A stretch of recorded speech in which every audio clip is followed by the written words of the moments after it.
Olá, sejam bem-vindos a mais uma aula de língua portuguesa conosco, professora Márcia Ramos, professora Alessandra Gomes. Tudo bem com vocês? Material pronto, preparados? Professor, tudo bem? Professora, nossos parceiros de jornada, não é assim? Pessoal, então, muito bem. Hoje nós temos mais um encontro e nós vamos continuar falando sobre... Vamos lá, quem sabe aí na sala, você que está acompanhando com o seu mapa, né, o seu organizador, a sua leitura. Muito bem, vamos continuar com a nossa literatura. E aí, como está mostrando aqui para vocês, é o nosso romantismo. Mas nós temos aí uma diferença. Mas antes vamos para o nosso texto que nós temos hoje. Nós temos aqui o texto Canção do Exílio, Gonçalves Dias. Olha a imagem e, acompanha a leitura com a professora Márcia. Minha terra tem palmeiras, onde canta o sabiá. As aves que aqui gojeiam, não gojeiam como lá. Nosso céu tem mais estrelas, nossas várzeas têm mais flores, nossos bosques têm mais vida, nossa vida mais amores. Em cismar sozinho à noite, mais prazer eu encontro lá. Minha terra tem palmeiras, onde canta o sabiá. Olha só, então vocês já ouviram, com certeza, inclusive nos exemplos das nossas aulas anteriores, né? Falamos sobre Gonçalves Dias e sempre comentando um pouquinho sobre Canção do Exílio. Então, o que a Canção do Exílio traz pra gente? Será que é um saudosismo? O que você acha? Minha terra tem palmeiras, onde canta o sabiá. Exato, olha só, e você vai analisando até o título da canção, Canção do Exílio. Vai analisando o que isso quer dizer, né? Tanto que a gente colocou logo ao lado uma imagem. Olha esse céu azulado, essa palmeira, né?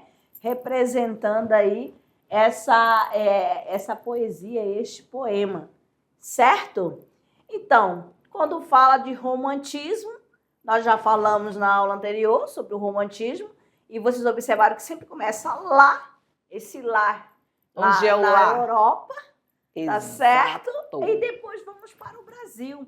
E no Brasil não poderia ser diferente, que a gente começa logo que estudar o romantismo, já começa com a questão da poesia, que tem a parte da prosa, né? Também, que vai ficar para a próxima aula, mas hoje o nosso foco é poesia. Então, essa poesia, esse poema Canção do Exílio, marca o romantismo também, certo? Essa questão qual característica que está marcada, quais aspectos? Minha terra, isso mostra o quê? A pátria. O meu pertencimento. Vamos lá, nacionalismo, exatamente, mas vamos lá ao tom de conversa. Aqui nós temos assim, qual o tema abordado por Gonçalves Dias em Canção do Exílio? Então, depois dessa fala, depois da leitura e depois dessa abordagem, você já deve ter percebido qual é o tema abordado. O que Gonçalves Dias traz para a gente? O que ele nos convida a pensar, a comentar? Quais características, qual o caminho que ele nos leva? Então, vamos ver. Olha o que nós temos aqui. Então, aborda a questão do patriotismo e do saudosismo em sua obra. A composição foi criada em 1843, quando o autor se encontrava estudando Direito na Universidade de Coimbra, lá em Portugal. Sempre certo? Portugal aparecendo aí pra gente. Mas vamos falar um pouquinho sobre Gonçalves Dias, que vocês irão ouvir falar bastante, já vem acompanhando na verdade, né? Gonçalves Dias foi um poeta, professor, jornalista e teatrólogo brasileiro. Ele é lembrado como grande poeta indianista da primeira geração romântica. Aqui, quando nós falamos em primeira geração romântica, o que você já lembra? O que a leitura já traz para você como característica da primeira geração romântica? Deu romantismo ao tema índio e uma feição nacional à sua literatura. É considerado um dos melhores poetas líricos da literatura brasileira. É patrono da cadeira número 15 da Academia Brasileira de Letras, tá bom? Então, Antônio Gonçalves Dias nasceu em Caxias, Maranhão, no dia 10 de agosto de 1823. Filho de um comerciante português e de uma mestiça, viveu em um meio social conturbado ajudou seu pai no comércio e, ao mesmo tempo, recebeu a educação de um professor particular. Então, aqui nós temos as características de Gonçalves Dias, quem foi, onde nasceu, o que fez, e deixando marcado aqui que ele faz parte da primeira geração romântica. Exato. Então, falando da questão do romantismo, vamos lá para a nossa poesia, né? Ó, por que, né, gente, essa bandeira aqui marcando, né, essa imagem? Porque é romantismo no Brasil. Marque bem aí, ó, patriotismo. O romantismo no Brasil, iniciado oficialmente em 1836, com a publicação de Suspiros Poéticos e Saudade de Gonçalves Magalhães, marcou a valorização da identidade nacional, da subjetividade e da emoção. Na poesia, o movimento se organizou em 3 gerações, né? Não foi diferente lá de Portugal, não, tá bom? O que acontecia lá e depois era reproduzido aqui, mas cada um, né, buscando a sua própria identidade. Cada uma característica com uma ou com características próprias. Então, vamos começar aqui pela primeira geração. Então, a primeira geração, o que ela traz para a gente? Nacionalista ou indianista. Buscou construir uma identidade brasileira por meio da exaltação da natureza e do indígena, idealizado como herói nacional. Destacam-se Gonçalves Dias, autor do poema Canção do Exílio, em que o sentimento de saudade da pátria é central. E aí, provado para vocês através da leitura, certo? Poetas destaques, nós temos Gonçalves de Magalhães, Suspiros Poéticos e Saudades e Gonçalves Dias com a Canção do Exílio. E aí você pode marcar no seu caderno, falando aqui do romantismo Brasil. Começa no ano de 1836. Exato. Marque aí. Lembrando que lá em Portugal começou em 1825 com o poema Camões de Almeida Garré. Tá? Aí aqui no Brasil, ó, 1836, né, com Suspiro, né, Poética e Saudades de Gonçalves de Magalhães, certo? Então, nós temos aqui também, para falar dessa questão, que lá em Portugal, eles buscavam, né, os cavaleiros medievais. E aqui no Brasil, tinha como acontecer isso? Não, ele escolhia quem? Aí ele teve que buscar um herói. Então, sempre vai ter essa questão do índio, certo? Então, aqui nós temos o poema de Juca Pirama, Gonçalves Dias. No meio das tabas de amenos verdores, cercados de troncos, cobertos de flores, alteiam-se os tetos da altiva nação. São muitos seus filhos, nos ânimos fortes, temíveis na guerra, que em densas cortes assombram das matas a imensa extensão. São rudes, severos, sedentos de glória, já prélios incitam, já cantam vitória, já meigos atendem à voz do cantor, são todos timbiras, guerreiros valentes. Seu nome lá voa na boca das gentes, condão de prodígios, de glória e terror. As tribos vizinhas, sem força, sem brio, as armas quebrando, lançando-as ao rio. O incenso aspiraram dos seus maracás, medrosos das guerras que os fortes acendem. Custosos tributos ignavos lá rendem aos duros guerreiros sujeitos na paz. Juca Pirama, agora aqui para vocês, novamente, né, marcando essa questão da nacionalidade, né, do patriotismo. Aí a imagem para vocês: minha terra tem palmeiras onde canta o sabiá. As aves que aqui gojeiam, não gojeiam como lá. No céu tem mais estrelas, nossas várzeas têm mais flores, nossos bosques têm mais vida, nossa vida mais amores. Em cima sozinho à noite, mais prazer eu encontro lá. Minha terra tem palmeira onde canta o sabiá. O que vocês perceberam nessas duas poesias, nesses dois poemas? E aí, relacionado à primeira primeira geração do romantismo Exatamente. brasileiro. Percebam que foram 2 leituras. O que deu para a gente perceber, tanto na primeira quanto na segunda? E fica mais fácil fazer essa pergunta para vocês, porque vocês já têm uma noção lá atrás. O que é o marco na primeira geração romântica?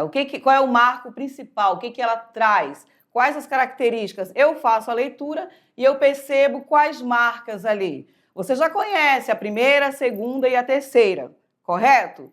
Então, durante a leitura, o que você percebeu? Qual ou quais elementos que se encaixam em qual geração? Percebe? Então, assim, literatura, muita leitura, sim. Por quê? É através da leitura dos fragmentos que você vai identificar as características. Como é que eu vou fazer uso da minha literatura através apenas de conceitos? Não é verdade? Então, na aula anterior, quando falamos em romantismo lá em Portugal, falamos das características, primeira, segunda e terceira geração. Então, ali eu já tenho as características bem marcadas. Eu venho para cá, para o Brasil. Lembra que nós falamos que o Brasil sofre a influência de terceiros, não é assim? Então, o que acontece? O que eu tenho marcado ali? A presença de quem? Qual elemento? Eu tenho saudade, eu tenho a pátria. O que eu tenho aqui nessa leitura? Então, é uma reflexão. E aí eu consigo aprender a literatura e avançar à medida que eu coloco o conceito na minha leitura, no meu exemplo. Certo? Exatamente. Um fato interessante que vocês têm que observar relacionado ao contexto histórico, às datas, né? Nesse período, começou no Brasil em 1836. O que te lembra 1836? Esse período foi pós a independência do Brasil. Então, a valorização do que é nosso. Exatamente. Aqui vai percebendo que os autores estão buscando a sua própria identidade. Tudo o que acontecia no mundo e no Brasil vai acompanhando com a literatura. Ficou mais fácil assim para vocês? Porque é muita leitura, não é assim? Mas a leitura, quando eu faço essa ligação, eu não perco o fio, eu consigo ter um raciocínio assim, lógico, acompanhando. Não? Então, aqui a contextualização histórica aconteceu dessa forma, eu posso fazer uma ligação com autores e obras. E aí as características, elas vêm exatamente com aquilo que eu aprendi enquanto conceito. Tudo bem? Então, vamos avançar. Então, nós temos aqui agora, né, Gonçalves de Magalhães. Ó beleza, ó potência invencível, que na terra despótica imperas. Se vibras teus olhos, quais 2 esferas, quem resiste a teu fogo terrível? Ó beleza, ó celeste harmonia, doce aroma que as almas fascina. Se exala suave tua voz divina, tudo a teus pés se extasia. Acompanha aí. Deixando a primeira geração de lado, agora vamos falar um pouquinho sobre a segunda geração. A segunda geração, também conhecida como ultrarromântica, ela é marcada pelo egocentrismo, pelo pessimismo, pela idealização da mulher e pela presença pessoal constante da morte. Olha a temática bem forte aqui. E da fuga da realidade, influenciada pelo romantismo europeu, sempre lá, depois cá, tem como principal representante Álvares de Azevedo. Então, veja bem, primeira geração eu já sei quais as características que ficaram marcadas. Na segunda geração, você precisa ter em mente o egocentrismo, o pessimismo, a idealização da mulher. A mulher é sempre muito perfeita, nada de defeitos, já pensou? E pela presença constante da morte. Eu não quero encarar a minha realidade, então eu vou fugir dela. Então, aqui também a segunda geração recebeu grande influência do poeta inglês Lord Byron. Os temas que fascinou os autores da segunda geração romântica foi a morte, né? Aqui, essa geração é conhecida como o quê? A ultrarromântica e também como o mal do século, certo? Aí, quem que se destacou? Quais foram os poetas que se destacaram? Nós temos Álvares de Azevedo, Casimiro de Abreu, Fagundes Varela e Sousandrede. E aqui vamos ver se dá para a gente encontrar essas tão faladas características. Amor. Amemos. Quero de amor viver no teu coração. Sofrer e amar essa dor que desmaia de paixão. Na tua alma, em teus encantos e na tua palidez, e nos teus ardentes prantos, suspirar de languidez. Quero em teus lábios beber os teus amores do céu. Quero em teu seio morrer, no enlevo do seio teu. Quero viver de esperança, quero tremer e sentir. E aí conseguiram observar essa questão? Vão prestando atenção em cada detalhe, né? No eu lírico de cada poesia, de cada poema. Então nós temos agora o que é simpatia a uma menina de Casimiro de Abreu. Simpatia é o sentimento que nasce num só momento, sincero, no coração. São dois olhares acesos, bem juntos, unidos, presos, numa mágica atração. Simpatia são dois galhos banhados de bons orvalhos nas mangueiras do jardim, bem longe às vezes nascidos, mas que se juntam crescidos e que se abraçam por fim. E aí? Mais uma leitura também para você extrair aquelas características. Cada leitura vem marcando para a gente uma geração. E aqui, nessa de Casimiro, né, já vê essa questão da simpatia. Está focando quem? A mulher, certo? Então, olha só, agora a terceira geração, já falamos da primeira, da segunda, a nossa terceira geração, conhecida também como condoreira ou social. O que ela vai trazer para a gente como reflexão? Ela apresenta uma poesia mais engajada. Lembra quando nós falamos com vocês sobre a terceira geração? Aquela palavrinha lá, transição? Então vamos ver aqui. Voltada para a denúncia de injustiças sociais, especialmente a escravidão, que é um ponto a ser discutido também. O poeta mais representativo, pessoal, é Castro Alves, conhecido como o poeta dos escravos. Também ele pode ser conhecido como o poeta da liberdade, o poeta libertador, exatamente, porque ele com um grupo de amigos, visando o quê? Opa, vamos fazer uma mobilização aqui, vamos mostrar, não é isso, precisa ser mudado, isso é uma injustiça.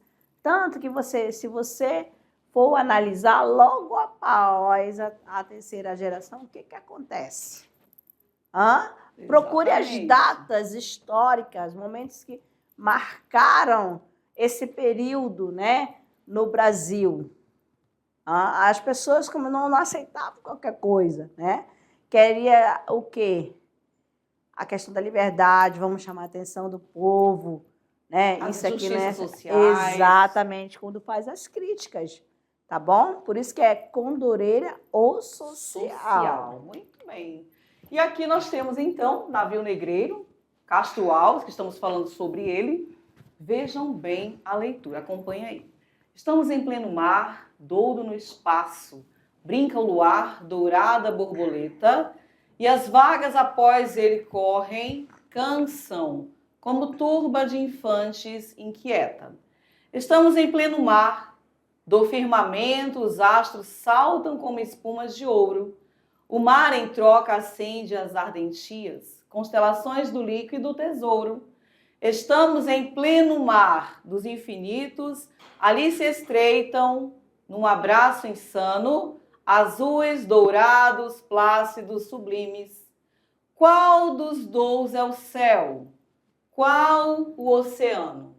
Exatamente. Imagine, gente, um navio cheio de pessoas. Em pleno mar, tem o azul do mar e o azul do céu. Aí ele faz esse questionamento, qual do céu? Aí fica aquela questão, será que eu me jogo lá no oceano, no mar? Para onde que eu vou? Vocês perceberam isso? A questão desse navio negreiro, que iam lá, sequestravam as pessoas da sua terra e traziam para o Brasil, era arrancado, gente. Desumano. Façam essa comparação, façam essa análise. em cada verso desse poema e traz para a realidade. Então, a segunda geração do romantismo, gente, vamos frisar novamente essa ultra romântica, que é conhecida também como o mal do século. Então, no Brasil, discípulos fervorosos que, diante do amor, apresentam uma visão dualista, envolvendo atração e medo, desejo e culpa. Em seus poemas, a imagem de perfeição feminina apresenta os traços fortes de morte, condenando implicitamente qualquer forma de manifestação física do amor. Os representantes dessa geração, eles eram extremamente o quê? Pessimistas e levavam uma vida desregrada. O que mais? Vivia na boemia, em ambientes sombrios e úmidos. E temos mais. Eles foram acometidos, pessoal, pelo mal do século. Então, o que acontecia? Eles morriam precocemente em função de doenças adquiridas pelos maus hábitos. Então, se eu me entrego às paixões, eu me entrego aos problemas, o que acontece? Não cuido da saúde, e aqui vocês vão perceber que vários autores morreram jovens. Então, aqui, quando fala, foram acometidos pelo mal do século, morrendo precocemente em função de doenças adquiridas pelos maus hábitos. Nessa fase, a literatura sofreu forte influência do poeta britânico. Aí você já vai percebendo, né, que é conhecida como geração baroniana. Isso porque os escritores absorvem um estilo de vida de vida boêmia e noturna, além do pessimismo romântico presente na literatura de Byron. Tudo bem até aí? Então, olha só, terceira geração, romantismo no Brasil, que estamos falando sobre o nosso romantismo aqui, a poesia com caráter político e social, formada pelo grupo Condoreiro. O maior representante é Antônio Frederico de Castro Alves. Então, aqui você já tem essas características falando da terceira geração romantismo no Brasil. Exato. Para vocês aqui, o nosso Castro Alves. E olha só, o poeta dos escravos, também conhecido como poeta libertador. Coloque aí no seu caderno. Agora, as características da poesia romântica. Cada período romântico no Brasil apresenta suas peculiaridades, sobretudo no conteúdo da produção literária. As principais características da poesia romântica em cada fase. Então, lembrando lá, e você coloca na sua mente aí, Gonçalves Dias, Gonçalves Magalhães. Então, o que eles vão buscar sempre? A identidade nacional, aí você vai lembrar nacionalismo, patriotismo. Índio como herói brasileiro, porque aqui não teve aqueles cavaleiros medievais como acontecido lá na Europa, tá certo? Exaltação da natureza. Minha terra, olha aí, a minha terra tem palmeirão de canto, sabiá, as aves que aqui gojeio, aqui, não porque ele está fazendo faculdade de Direito lá na Europa, lá em Coimbra, lá em Portugal. E aí vem a saudade, as lembranças, exatamente, a valorização da minha terra. E o retorno ao passado, certo? E aí você fecha a primeira geração, certo? Temas de amor, morte, medo, onde é que eu vou encontrar? Lembra aí, primeira, segunda, terceira, você já sabe que eu encontro na segunda. Mas eu encontro também, pessoal, individualismo, o egocentrismo, o eu lírico, totalmente pessimista, e aquela fuga básica lá da realidade. Não quero enfrentar os meus problemas, logo eu vou fugir. Pensar em outras coisas, né? Exatamente. E qual seria a fuga ideal? A morte, tanto que não cuidava muito da própria saúde, do seu bem-estar. E a terceira geração, que é a poesia social libertária. Olha só, libertária. Erotismo, pecado, negação do amor platônico. Então, a gente pega aqui como o autor principal que se destacou, né, nessa terceira geração, Castro Alves. Esse período do romantismo no Brasil houve, né, vários acontecimentos que marcaram a nossa história. É só você acompanhar o contexto histórico. O que aconteceu do período de 1836 até 1889, vamos dizer assim. Só para ver essas datas, quais são os fatos importantes? Aí você vem, né? 1836. Opa, qual o ano que foi o período da independência do Brasil, a independência? Será que realmente o Brasil ficou independente mesmo? Pois é, são várias reflexões, percebem? E aí, agora que você já sabe, eu já sei tudo o que aconteceu em Portugal, vamos dizer assim, conceito, contexto histórico, autores e obras, quais os principais representantes que eu tenho na primeira geração, na segunda e na terceira, lá em Portugal, ok? Fechei. Aí eu venho para o Brasil. Eu sempre vou lembrar que o Brasil sofre a influência de Portugal. Então, tudo que eles fizeram lá, eu vou repetir, eu vou fazer, eu vou copiar. Percebe? Quando nós falamos em características, primeira geração. Opa, mas eu já ouvi isso aí na última aula. Por quê? Primeiro foi lá em Portugal, pessoal, depois aqui. E aí você tem também esse momento para você fazer aquele quadro, segue o quadro. Portugal, Brasil. Autores, Portugal, Brasil. Percebem essa questão? Vou falar aqui da valorização do homem, do índio, da minha terra, das minhas raízes, onde eu vou me encaixar. Ah, mas eu quero quebrar, eu quero aquela transição, aquele período que eu vou sair do pessimismo, que eu vou sair do amor exagerado. Vamos começar a refletir, a pensar, a questionar onde é que eu começo a fazer isso. Então você, estudante, segundo ano, já consegue, já tem essa ideia do romantismo. Tanto lá, quando nós falamos lá, estamos falando Portugal. E aqui, e cá, Brasil. Já conseguem fazer? Ou você já vem fazendo, não, professora, eu já estou aqui fazendo, professora Márcia, professora Alessandra, vocês estão falando aí, eu já estou aqui organizando o meu caderno, lembrando exatamente que o que aconteceu lá, repete aqui. E é isso, pessoal. O romantismo tem esses dois momentos, tanto Portugal quanto Brasil, com essas gerações, as fases, e você consegue marcar cada uma delas. Quando fala da saudade, quando fala do sofrimento exagerado, eu quero morrer, eu quero sumir, eu não quero encarar esse problema de frente, porque é muito mais Já fácil. vem a outra questão do escapismo. Exatamente. Aí você vai buscando aqueles elementos que te levam ao mal do século, ao pessimismo, à morte, ao culto por tudo que é errado, tudo que não dá certo, eu quero aqui. E aí fica marcada a segunda geração. Certo. Deu tudo certo aí para vocês? Tudo tranquilo. Então pronto, gente. É isso a nossa literatura, romantismo no Brasil. Poesia, hein? A gente Exatamente, tá tem aqui, outro momento também. Exatamente, da poesia no Brasil, que aqui teve aquela separação, né? Sim, por partes, focando tá? aqui somente a poesia. Essa aula aqui há 3 gerações. Pronto. Tá certo? Ficamos por aqui, daqui a pouco a gente volta para a nossa revisão. Até lá. Tchau.